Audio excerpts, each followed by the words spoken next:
Ante la crisis civilizatoria actual y más claramente frente al problema de la globalización económica, se han venido desencadenando una serie de nuevos movimientos sociales en América Latina y el Caribe, y sería muy difícil tratarlos de manera global y genérica, englobarlos en un solo sentido.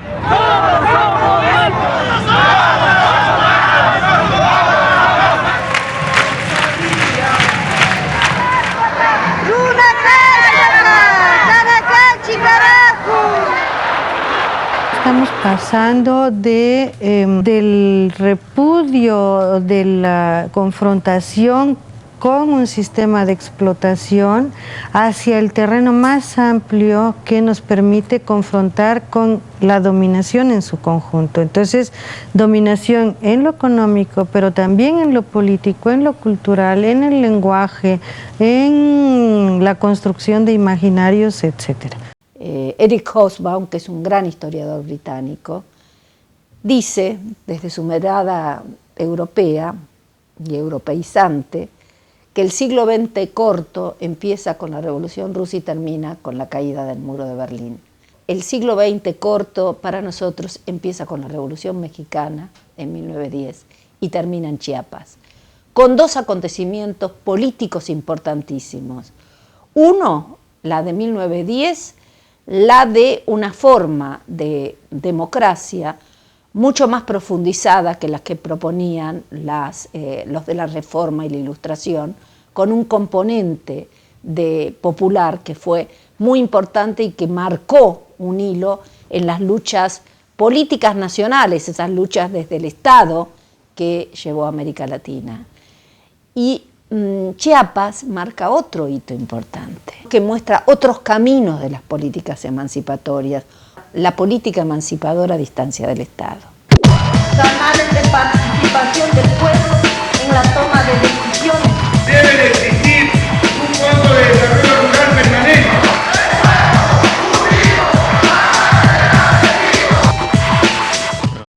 Estamos en un momento en el cual, en América Latina, advertimos que cobran mayor centralidad las luchas en defensa de la tierra y el territorio. Y esto está ligado sin duda a la nueva dinámica del capital, que se expresa a través de la expansión del capital hacia las fronteras de los territorios antes considerados improductivos y a la sobreexplotación de los recursos naturales, ¿no? Sobreexplotación de los recursos naturales y expansión de las fronteras a los territorios antes considerados improductivos, expansión de la frontera sojera, de la frontera energética, de la frontera petrolera, de la frontera minera. Hoy en día hay una presencia mucho más exacerbada de capitales transnacionales que hace 20 años, que apuntan directamente al control de los recursos naturales. Que hay estrategias continentales para ello, como el IRSA, ¿no? La iniciativa regional de la infraestructura sudamericana, que está al servicio de esa política extractiva, y que la mayor parte de los gobiernos latinoamericanos aceptaron de manera acrítica, digamos, esta nueva dinámica de acumulación del capital, porque se suponía que le daba ciertas ventajas comparativas con otros países. ¡Son unos corruptos! ¡Son unos corruptos! ¡Soy procurador! ¡Queremos quien nos atienda! Esta muralla,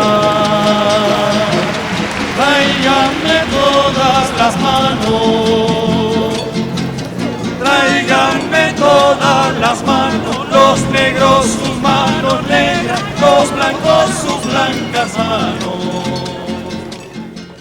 Ni siquiera los partidos políticos que supuestamente son más cercanos a las causas populares han estado mucho en esto, sino que ha sido la propia población, a veces organizada, a veces que se organiza a partir de esto, es decir, los vecinos que empiezan a salir a la calle, empiezan a plantearse el problema y a partir de ahí se crea una masa crítica que permite evidenciar el problema, hacerlo latinoamericano, o sea, darle una visibilidad realmente que permite tener una articulación con luchas similares de otros lados.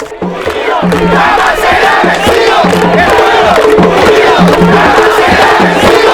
pueblo unido!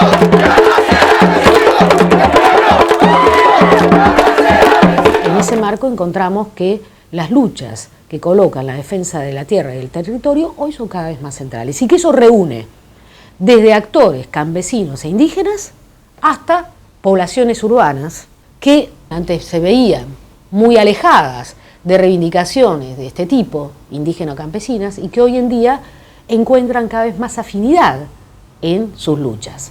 Más afinidad en luchas que tienen que ver precisamente con la defensa de la vida y el cuestionamiento de este avance de una lógica irracional del capital. Entonces, en América Latina, la lucha por el territorio empieza de un sujeto que llama la atención, empieza a llamar la atención en América Latina. A partir de ahí, me parece que por la lucha por la tierra, por la lucha por los recursos, podemos marcar un hilo conductor donde por primera vez integra Argentina. De acuerdo a la propaganda realizada por los distintos medios de difusión, voy a dar comienzo a la subasta de estas dos hermosas parcelas. La mitad está acabada. No. Sí, señor, la acabé yo, soy el dueño. Bueno, escúchame, el martillo no se queda la boca. ¡No se remata! ¡No se remata! ¡No se remata! Se calla la boca. Se calla la boca.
Para mí un momento importante en este proceso de los 90 es 1995.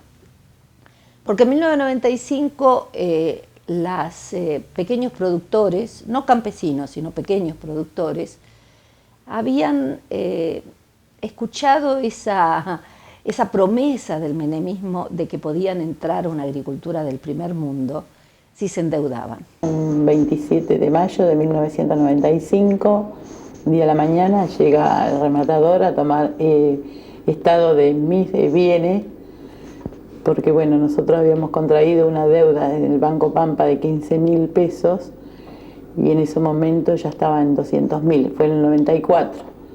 Entonces en el 95 empiezan los remates y cuando llegan al remate de la tierra, 90 hectáreas, que habían heredado de sus padres colonos gringos, Lucy decide no entregar su tierra. Entonces a la mañana cuando me levanté, ya mi marido se había ido para el campo, dije, Dios mío, ¿qué es lo que puedo hacer yo? Y bueno, lo que me salió es tomar la bicicleta y ir a la radio del pueblo y a contar lo que había pasado. Ahí empezó la historia. De repente en su finca hay un montón de chacareros como ella y sobre todo mujeres y crean el movimiento de mujeres agropecuarias en lucha. A las 4 estaba citada la reunión, cuando abrimos empezó a llenar, como hasta las 9 de la noche.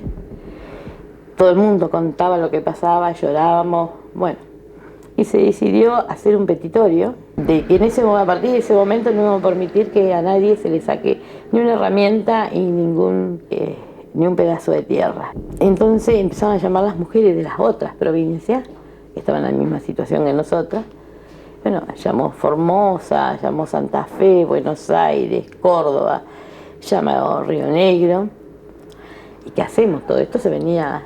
Bueno, vamos a hacer una asamblea. Y concurrieron 1000 mujeres, los pueblos que nos invitaban, y íbamos, el movimiento se iba agrandando. Mientras tanto, como bien dije, íbamos golpeando, llevándole a los ministros, a los diputados que lloraban, pero se conmovían, pero nada hacían. Y las mujeres siempre me decían, bueno, pero tenemos que hacer una gran marcha hacia Buenos Aires. Decidimos el 8 de marzo, el Día Internacional de la Mujer, en homenajes a aquellas obreras norteamericanas que perdieron la vida, de ir hacia Buenos Aires. Y la recepción del Buenos Aires, que estaba como sorprendido. ¿Qué estaba pasando en la Argentina que no era Buenos Aires? Y bueno, caminamos, hicimos la marcha, fueron 2.500 mujeres y familias. Y por supuesto no nos atendió nadie. Bueno, nos pasó muchas cosas, desde ya que nos tomaban las locas, ahí vienen las locas, eso los enteramos después. Bueno, estas locas le decimos tal cualquier cosa y se van. Bueno, pero las locas se iban pero volvían y volverán. En la revista dominical del Gran Diario sale una nota de varias páginas sobre las mujeres de Winifreda. Bueno, y así llegó mi remate, donde me acompañaron de todas las provincias. Y bueno, desde la noche anterior ya venían gente de todas las provincias, gente ni que yo conocía. Se armó una asamblea, yo mientras vestía, mi esposo, porque él quiso ir. Yo creo que eso fue muy ver una persona que hacía días estaba bien, caminaba por el pueblo y bueno, prácticamente apenas caminaba, con bastón entre mujeres, nos subimos al coche, fuimos todos hacia Santa Rosa, que es cuando empieza a leer el rematador, empezamos a cantar el himno. Fue muy duro porque entró la policía, se desbordó todo, pero nada más que cantando. Y llegó un momento que dijo, no, yo en estas condiciones no remato, dijo el rematador, y se retiró. Bueno, esto recorrió todo el país, esa imagen, y esto sirvió, digamos, para decir, bueno, estas mujeres van con todo, no vienen acá a los bancos a decirnos que van a parar y van a seguir, esta ola va a seguir en todo el país. Y así fue, sí, en todo el país. Todas las mujeres que integramos este movimiento, todas venimos con una historia muy parecida. De repente, en el año 89, 90, 91, empezamos a ver que todo eso que habíamos heredado de nuestros padres, que tratábamos de progresar y de vivir mejor, se empezó a aplicar en el país una política de lo que se llamó el neoliberalismo, y hubo un ministro, un subsecretario de Agricultura, Ingaramo, que allá por el año 91-92, en plena aplicación del modelo de Menem Cavallo, lo dijo muy claramente, que dentro de este modelo había 200.000 pequeños y medianos productores que no tenían cabida, porque la escala de campo que tenían no les permitía mantener esa actividad, y que entonces el diagnóstico que le daban era que tenía que desaparecer. Ahí viene una época, pero hemos vivido situaciones tristísimas en cuanto veíamos que las familias, una cosa de depresión y de bajada de brazos en los hombres, de darle vergüenza, no hablaban ni con sus hijos adolescentes ni con su mujer lo que les estaba pasando. ¿Por qué? Porque se sentían unos fracasados, se sentían que no habían sabido administrarse, que no habían sabido mantener eso que tu abuelo con tanta historia detrás que tiene toda esta tierra. Costó muchísimo que el hombre de campo entendiera que no era su culpa el que se esté fundiendo y el que estuvieran perdiendo la propiedad. ¿Quién lo ve entonces? ¿Quién es la que ve esa realidad y la que ve que el hombre está vencido, entregado y sale con unas garras y una bronca terrible a decir no somos los culpables de esta situación, no vamos a permitir que nos rematen los campos? Entonces se da esta modalidad nueva de lucha y salieron las mujeres. Yo a veces me dicen, bueno, pero ¿por qué las mujeres? Y vos fíjate, ¿qué pasó con las madres de Plaza de Mayo? ¿Cuándo salieron las madres? Salió cuando arrancaron a los hijos, y como siempre se dice, esos hijos tenían padres también, pero ¿quién salieron? Las madres. ¿Quién salió a defender la tierra cuando la estaban perdiendo? Cuando veían que ya se las remataban, salieron las mujeres. Y esas tierras tienen dueño, hombre y mujer, pero las mujeres son las que, no sé, hay alguna fuerza que tenemos que nos permite hacer todo esto.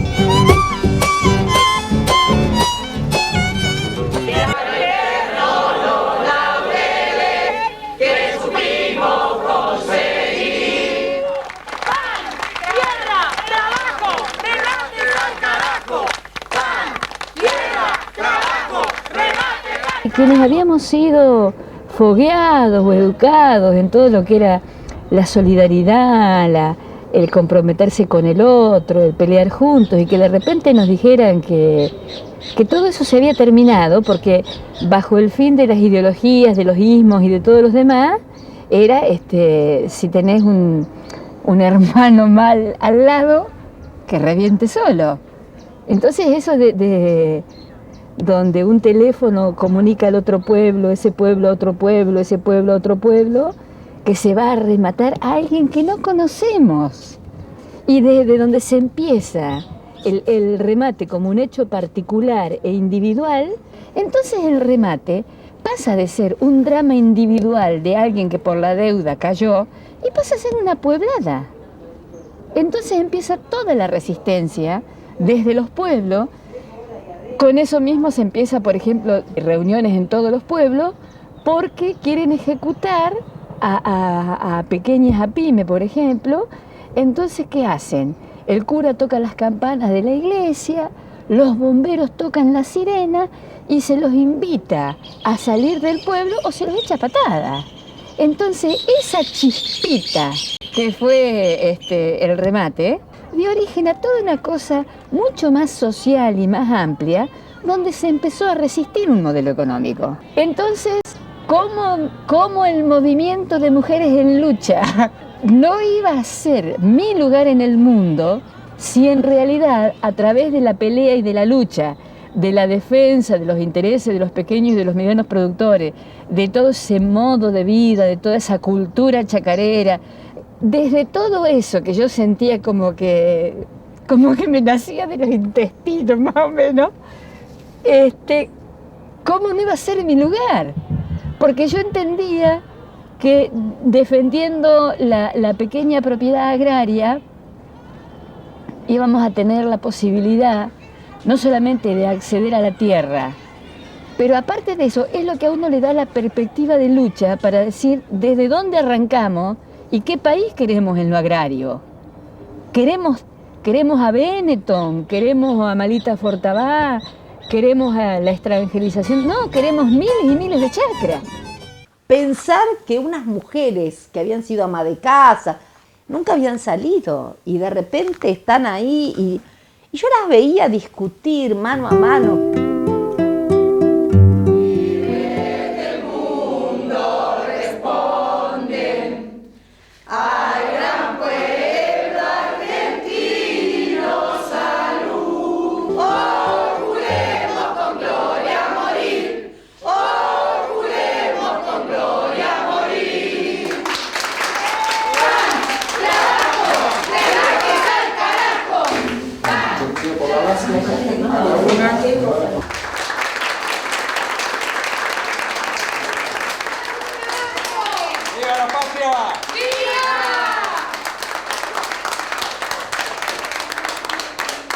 Lo compró el productor, lo compró de nueva base.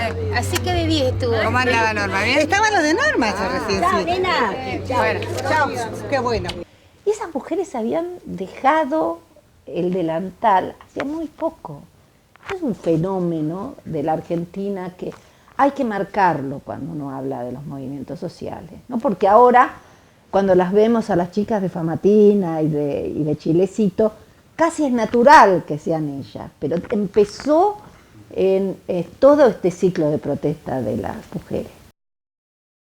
En general, para los especialistas en movimientos sociales, para mis colegas, para Federico Yuster o para Maristeles Vampa, el momento fundamental es 96, Cutralcó. Cutralcó comienza como respuesta, ¿no? O como solidaridad a una lucha, esas luchas periódicas de los gloriosos maestros de Neuquén en 1996. Si a nosotros nos tocó vivir en un país destruido, ellos van a vivir en las ruinas si seguimos así.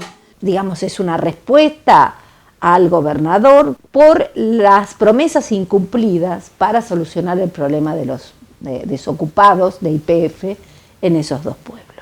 Yo no puedo ir a mendigarle que me dé un plato de comida si yo soy joven, tengo 2 piernas, 2 brazos, no me cortaron nada.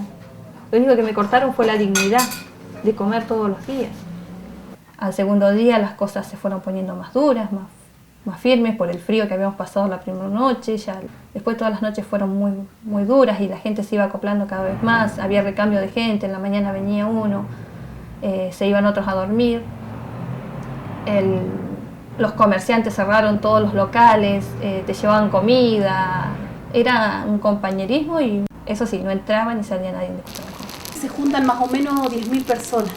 Se juntan 10.000 personas y ahí se les sigue haciendo frente porque ellos iban pasando por la ruta y se iban armando más piquetes atrás de ellos. La gente salía de la ruta y volvía a la ruta a armar más piquetes. Salían de la ruta y volvían.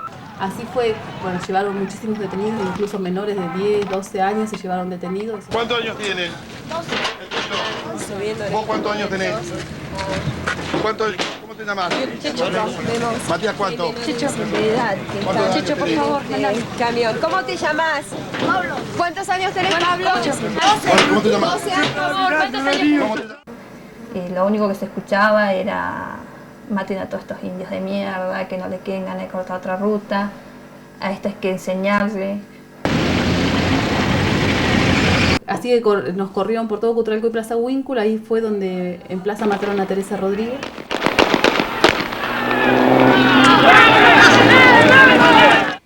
El movimiento de desocupados empieza ahí, en el interior. Entonces, en el 97 se replica lo del 96 en General Mosconi y Tartagal. Y ese movimiento es un movimiento que toma otras características y lo irreductible del movimiento de Mosconi, ¿no?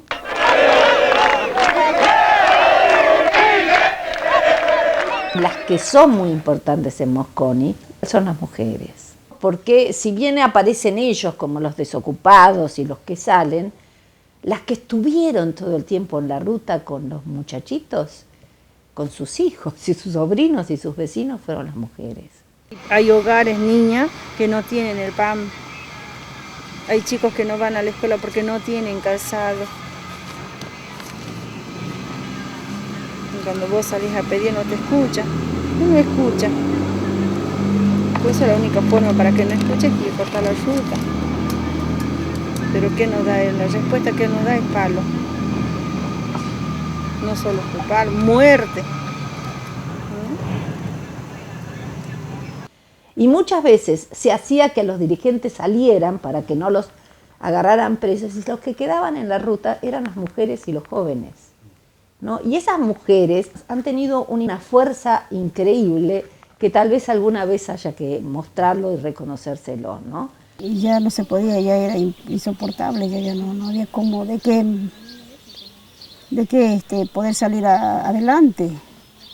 Y uno de las dádivas no va a vivir, de los bolsones es un engaño. Fuimos a tocar la sirena a los bomberos, a tocar la campana de la iglesia, a hacer avisar al pueblo, ya salían los vehículos también a a tocar bocina por las calles. Hasta que llegó la represión de la policía de la provincia en mayo.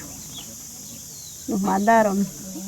Todavía nos han tirado gases, no han respetado nada, no han respetado ni siquiera la Virgen, hija.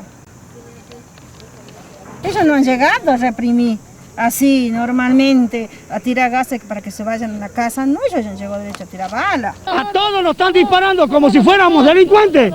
Como si fuéramos delincuentes. Lo único que pedimos es laburo. Acá pedimos trabajo nada más.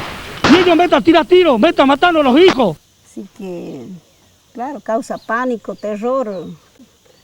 Pero ya nos hemos acostumbrado, ya no tenemos miedo. De las cosas que han pasado, de las muertes, de los golpes, todo, pero cuando a uno le aprieta el zapato, ¿qué va a hacer? Tiene que salir, tiene que defender, ¿no es así? Yo prefiero morirme antes que sentarme a esperar a morirme de hambre.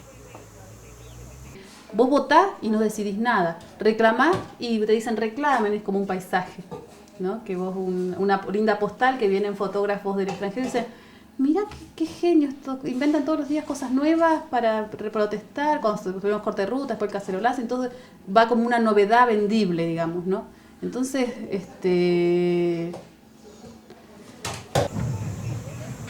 yo voy a salir las veces que sea necesario.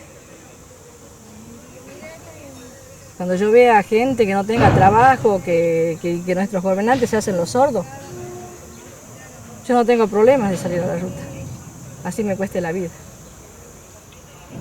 No podés pensar que el futuro va a ser mejor. Vos querés que el futuro sea mejor, pero... Y va a depender de nosotros.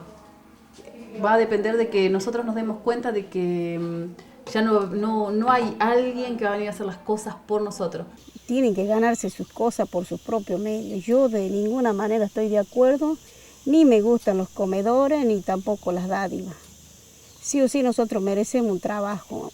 Si juntamos cada poder que tenemos individualmente todos, digamos, y lo juntamos, tenemos un poder, realmente tenemos poder. Yo le digo, lo que uno quiere en la vida hay que conseguirlo, hay que luchar porque si no, no se consigue nada. En realidad la noción misma de nuevos movimientos sociales remite a viejos y nuevos actores que tienen una inscripción territorial. Creo que este es uno de los rasgos fundamentales. La importancia de la inscripción territorial es algo que se advierte en América Latina ya desde los años 70. Es ahí donde ya el territorio comienza a ser efectivamente importante, comienza a ser el lugar desde el cual se gestan nuevas resistencias y también nuevas modalidades de acción muy ligadas a la acción directa. Soy de acá, nacida acá en Famatina y vivo acá en Famatina. Con mi familia somos productores, nogaleros y también producimos dulces artesanales y frutas secas y soy integrante de Vecinos Autoconvocados de Famatina. Lo que sucede en los últimos 10 o 15 años es que se amplía de alguna manera la noción de territorio o de territorialidad, porque no se resume o no reenvía solamente a las resistencias de tipo urbana o barrial, podríamos decir, sino también en términos mucho más generales y amplios. La noción de territorio implica defensa del hábitat, defensa de la vida. Geopolíticamente, los recursos empiezan a ser el centro del nuevo modelo de acumulación y las poblaciones empiezan a resistir esa apropiación, ese saqueo, ese modelo extractivista, saqueador, contaminador. Nuestra lucha empezó hace más de un año porque salió en el diario local, en el diario independiente, que autoridades de nuestro pueblo habían ido a un emprendimiento, a la presentación de un emprendimiento minero en Veladero, en la provincia de San Juan. Y ahí es donde creo que empieza este nuevo subciclo de protesta, básicamente en 3 instancias, que es la lucha por el agua, la lucha por los recursos naturales, que en este momento tal vez la delantera la lleve la lucha por no instalación de la minería a cielo abierto y la maravilla de esa organización de este collar de pueblos cordilleranos que viene desde el norte, que tiene un punto importante en este momento en Catamarca, que tuvo una lucha paradigmática, la sigue teniendo, en Famatina y Chilecito. Cuando el gobernador vino el año pasado para el Día de nuestro pueblo, que es el 19 de abril, hizo un anuncio donde nos contaba que posiblemente venga un emprendimiento minero a Famatina. Decidimos comenzar a investigar por internet qué era lo que hacían estas famosas mineras y nos juntamos con un grupo de 5 o 6 amigos y pensamos en convocar al pueblo, invitar a la gente del pueblo para que nos asesoremos, para que investiguemos, para que veamos qué iba a pasar con todo esto. Hasta que convocamos a la primera asamblea. ¿Cómo reunimos a la gente para la primera asamblea? En la esquina de mi casa yo me paré e invitaba, mira, se viene un proyecto minero, hemos averiguado tales cosas, ¿por qué no nos juntamos para seguir adelante con esto? Bueno, en la primera asamblea fuimos 8 personas. Y de ahí en más es como que se fue armando toda una idea de que todos teníamos que ponernos a buscar información porque somos gente común, somos gente de pueblo, no teníamos idea de lo que era la contaminación, de lo que era la lixiviación, de lo que era el cianuro, de nada. Entonces todo lo hemos ido aprendiendo. Entonces, esas yo diría son las grandes características: territorialidad, acción directa, asamblea o forma asamblearia y ocupación del espacio público. Y la primera actividad que realizamos en ese momento como asamblea fue una presentación en Chamical para el 5 de junio del año pasado, donde estaba el gobernador y representantes de medio ambiente a nivel nacional, de Latinoamérica y el Caribe. Y nosotros aparecimos ahí con unos carteles, el Famatina no se toca, entonces el señor gobernador no podía mirar a los carteles y se puso de costado, y entonces fue una bomba de tiempo para ellos porque nunca pensó que un grupo de gente de Famatina se ponga ahí en ese gran espectáculo que habían hecho para festejar el Día del Medio Ambiente, el Famatina no se toca. Entonces es como que ahí fue la cuenta regresiva.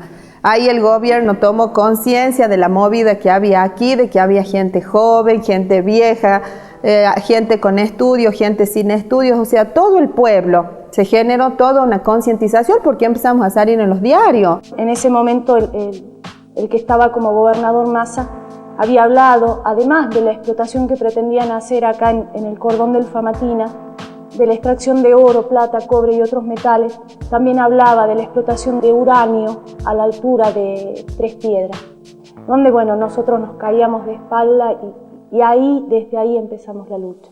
Hay otro elemento que aparece en los movimientos sociales, pero no en todos ellos, pero creo yo que es uno de los elementos distintivos, y es que muchos de ellos presentan una fuerte demanda de autonomía, y esto está ligado sin duda también a la impronta o la centralidad que tiene la forma asamblea en los movimientos sociales, ¿no?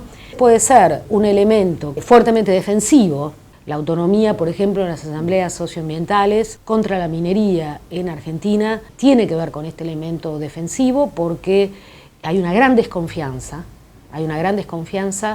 a cualquier otro actor que no sea el actor asambleario, por la misma debilidad y vulnerabilidad y la gran asimetría además que hay entre estas asambleas socioambientales y las grandes corporaciones que presentan una alianza estratégica con el Estado provincial y el Estado nacional, ¿no? Después, bueno, ya se nos vino el secretario de Minería a supuestamente darnos explicaciones.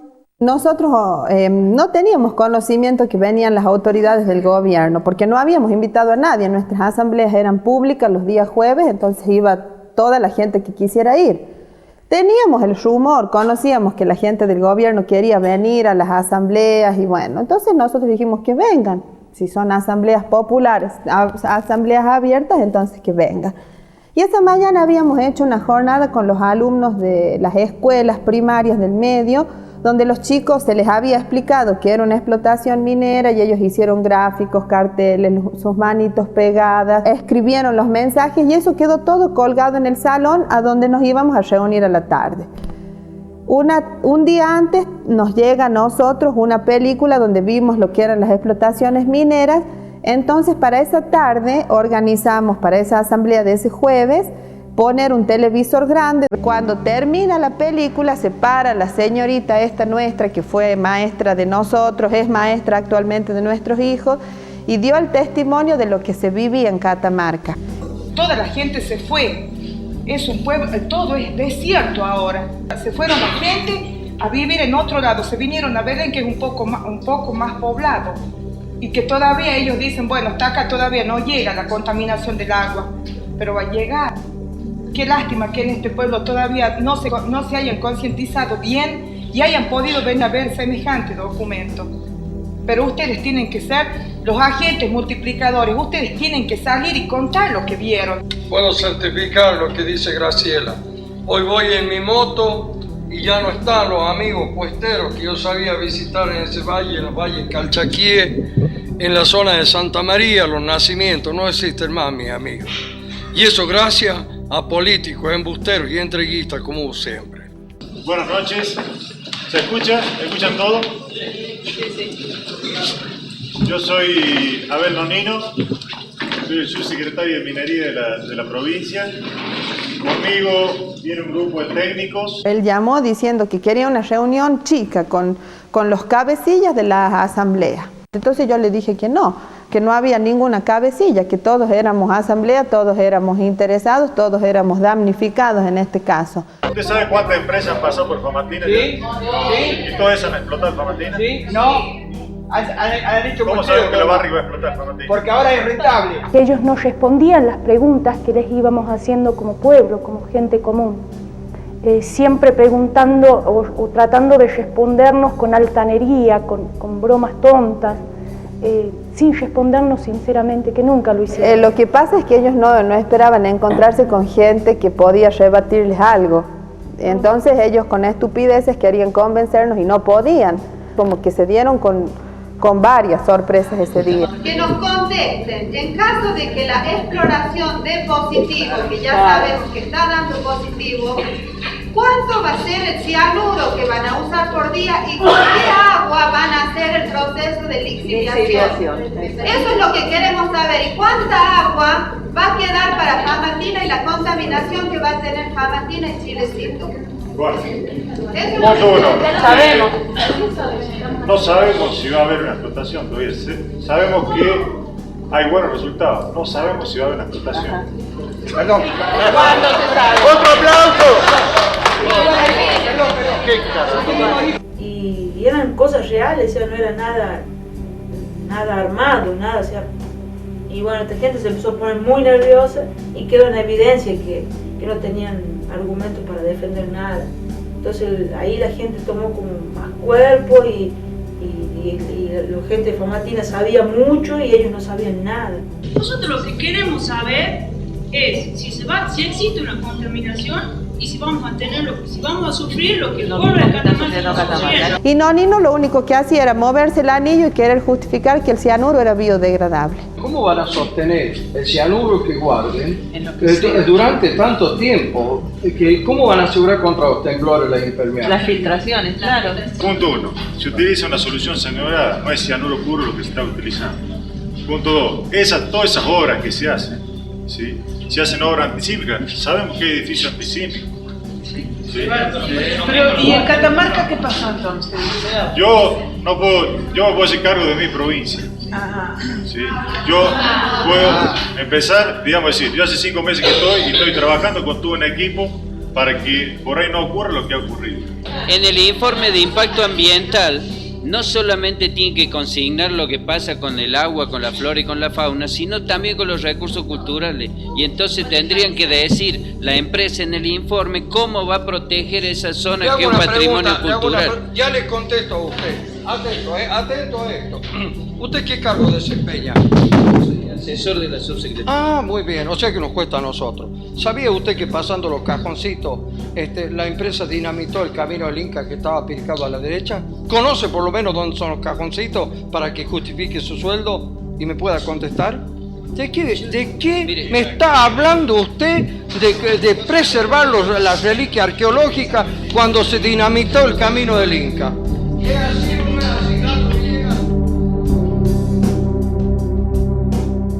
Que ese día nos trataron como idiotas, que no sabíamos nada, que nos venían a engañar, que la línea minera, que el cianuro en ciertas condiciones climáticas era biodegradable, que no nos teníamos que preocupar, que iba a haber control. Yo quiero que se presente con encargo completo. Porque se presentó como de minería, pero también tiene otro cargo. Sí, yo estoy a cargo de la Dirección de Medio Ambiente de la provincia.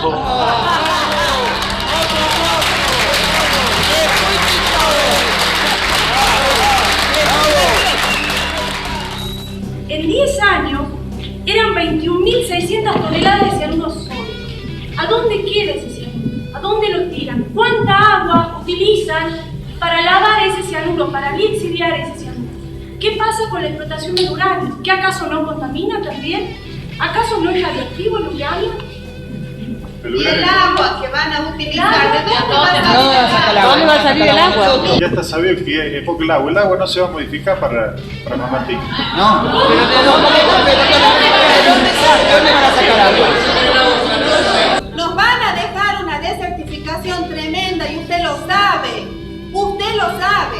Y usted tiene un sueldo que puede levantar a su familia, irse a vivir a otro lado, nosotros no. Los que nos vamos a quedar aquí no son ninguno de ustedes, somos nosotros.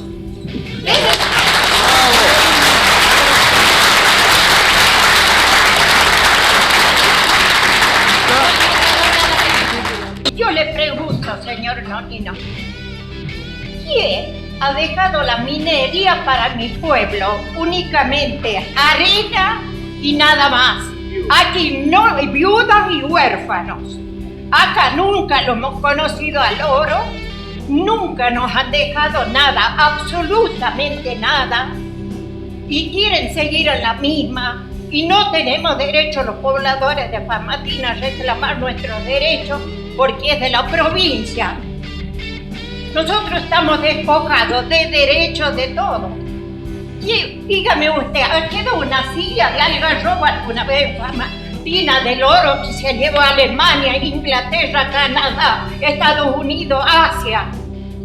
¿Y quieren seguir en la misma? ¿Hasta cuándo?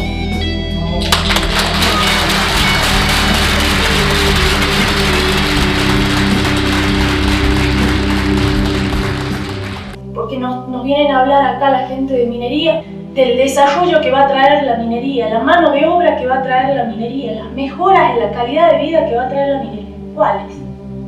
Vamos a ver Catamarca, qué desarrollo tiene, qué calidad de vida que tiene la gente de Catamarca, entre Santa María, Belén y Andalgalá, donde es un desastre, donde la gente de Santa María viene a trabajar de gameleros acá a Chilecito y muchos de ellos tienen retraso mental por desnutrición. ¿Dónde está el desarrollo de la lumbrera? Con más de 10 años de explotación, ¿dónde está la mejora en los pueblos al menos cercanos a la lumbrera? ¿Qué se queda con esos pueblos?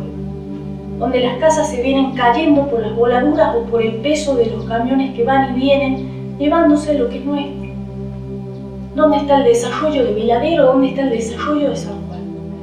Catamarca sigue siendo, si es que no es la provincia más pobre de la Argentina, y se llenan la boca hablando de minería, y se llenan la boca hablando de desarrollo, y de viajes a Canadá, y de viajes a Toronto, y de la bolsa de valores. Eso a nosotros no nos toca y no nos va a tocar nunca. Como si nosotros fuéramos accionistas de la bolsa de valores de Toronto. No, ese dinero, el dinero que queda, si es que queda algo de las mineras para las provincias, se queda en los bolsillos de 2 o 3 o 4 funcionarios de turno, nada más. Claro, cuando ya vieron que no podían arriarnos como están acostumbrados, éramos terroristas, éramos diabólicos.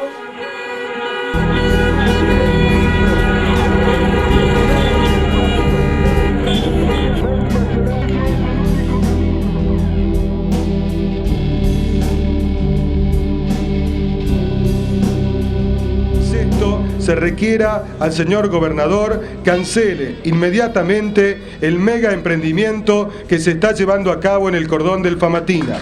Firmamos este documento con el ánimo de compartir responsabilidades y evitar el saqueo y contaminación de nuestra provincia. La Rioja, 31 de agosto del 2006. Por favor, compromiso y que esto esté por encima de todo otro interés. Muchas gracias. Manifestando en La Rioja y bueno, muy contentos porque tuvimos un recibimiento espectacular de la gente, la adhesión de la gente a medida que avanzábamos, pero además la participación y los discursos discursos y las manifestaciones de la gente. O sea, nos parece muy interesante que toda la ciudadanía de la provincia pueda defender el medio ambiente, pueda luchar por nuestros recursos, pueda defender lo que es nuestro, en contra de las transnacionales, pero también en contra de nuestros funcionarios vendepatrias que favorecen con sus acciones y con la legislación que aprueban justamente este saqueo a nuestra generación y a las generaciones que vienen. Como pueblo soberano, le decimos sí a la vida. ¡Sí a la vida, carajo!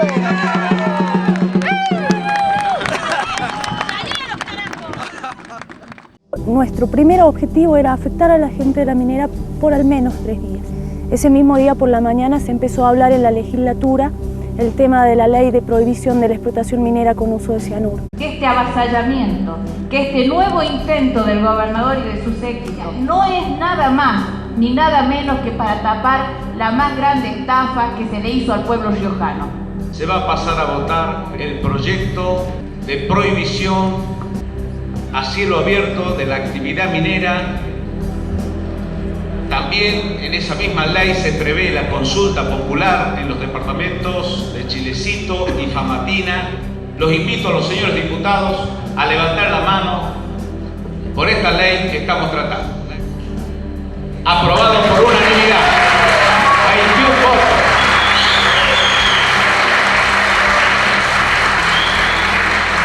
La cuestión de que de allá le contestan, ya vamos, estamos en la caravana, nos aprobaron la ley, festejamos y vamos al corte.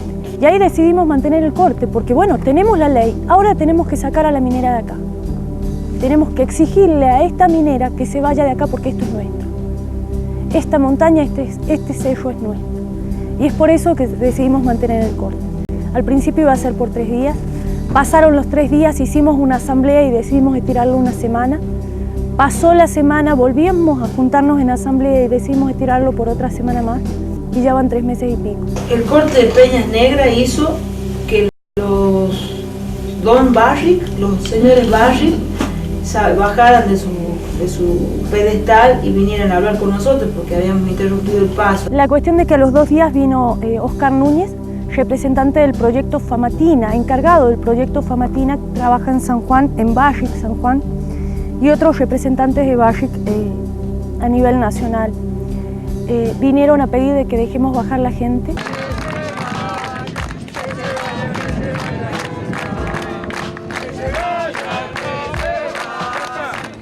Querían subir un par de máquinas para supuestamente desmantelar, pero no querían firmar nuestra acta donde ellos se comprometían a retirarse del proyecto Famatina. Llegamos casi de noche a ese acuerdo, la gente de Barrick se fue, la gente de la asamblea, gran cantidad, se quedó acá ese día para ver descender las camionetas. Cuando bajaron entre 8 y 9 camionetas, más de 30 personas, para nosotros ese día fue una alegría muy grande, porque nos aplaudíamos a nosotros cuando bajaban las camionetas. Cuando terminaron de bajar, cantamos el himno y recién bajamos como custodiando a las camionetas y exigiéndoles que se retiren de nuestro pueblo.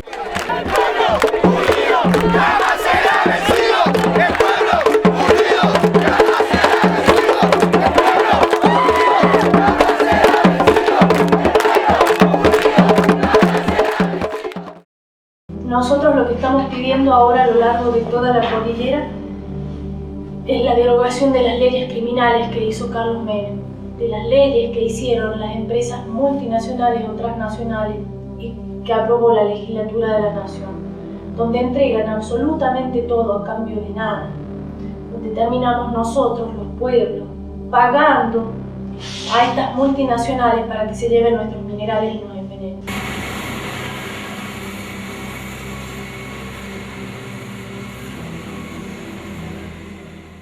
Esa lucha por expansión de derechos, es evidente que va a llegar un momento que va a cuestionar los límites mismos a los que llegan las expansiones de derechos con las constituciones vigentes. Ese es el momento, que ese es el ejemplo de Bolivia, ese es el momento que la única salida, con una gran expansión del movimiento social, la única salida es la de un gobierno que esté planteando un nuevo pacto fundante. O sea, digamos, la Asamblea Constituyente.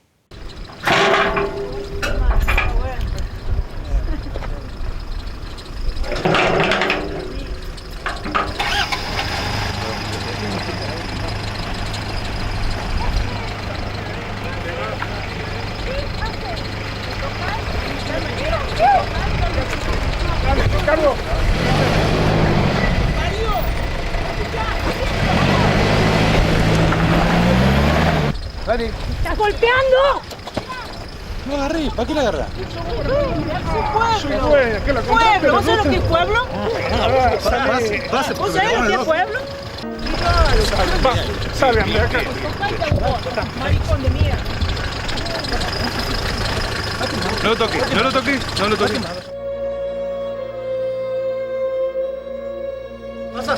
Pasa la camioneta. Pasa la camioneta, no te me la.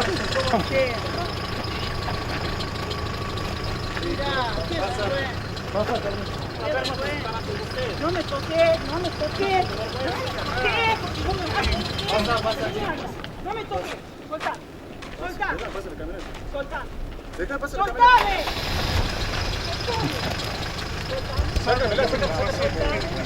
Sácala. Sácala. Sácala, pero voy a salir. No me toques. No, no, esto no es ayuda tuya.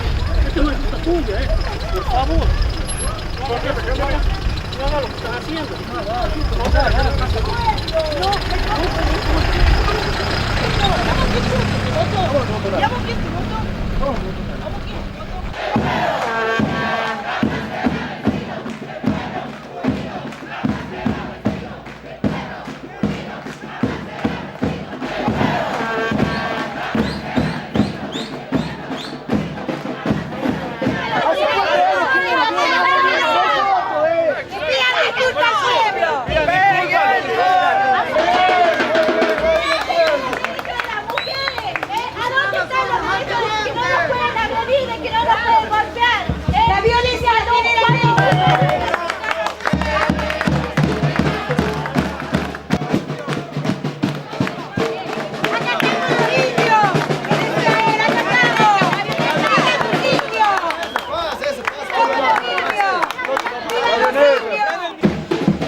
Vamos a hacer la cuarta reunión de la Unión de Asambleas Ciudadanas Argentinas. Todas esas cosas las vamos a proteger. Y las vamos a proteger, como dice Karina, con nuestra vida. La vamos a proteger con nuestra vida, porque si no morimos acá en la lucha, vamos a morir después envenenados. Nosotros no nos resignamos a los que nos quieren imponer. Nosotros hemos decidido luchar.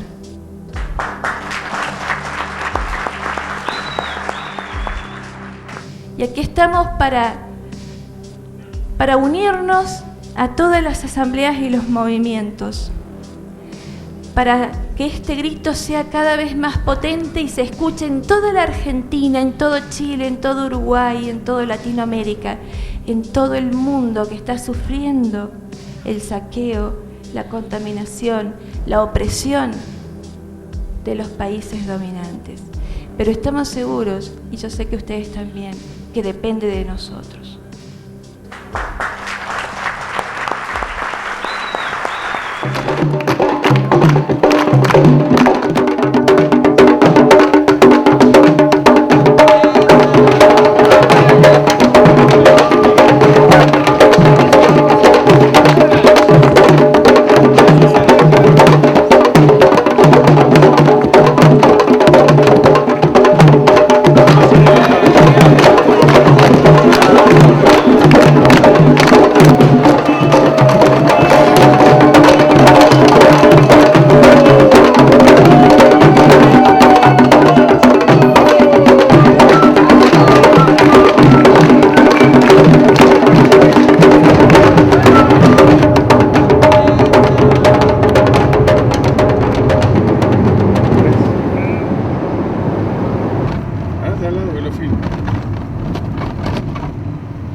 Preguntale a qué dice. ¿Cómo está? Buenas tardes. ¿De dónde vienen? De Mendoza, son los servicios mineros, ¿no es cierto? ¿A dónde van? Salta. A Salta. Pobre gente la de Salta, ¿no?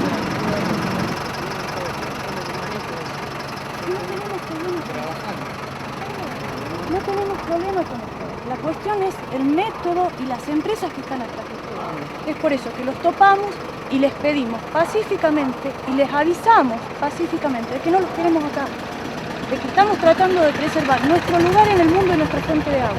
No son bienvenidas las empresas mineras en nuestras tierras. Nosotros queremos preservar el agua y nuestro lugar, que es todo esto. Y ese es eso así intacto como lo tenemos. Informar que estamos como ciudadanos, como pueblo, atentos a lo que están haciendo, que nosotros estamos defendiendo allá en Peña Negra, que deben saber de Peña Negra nuestro lugar en el mundo.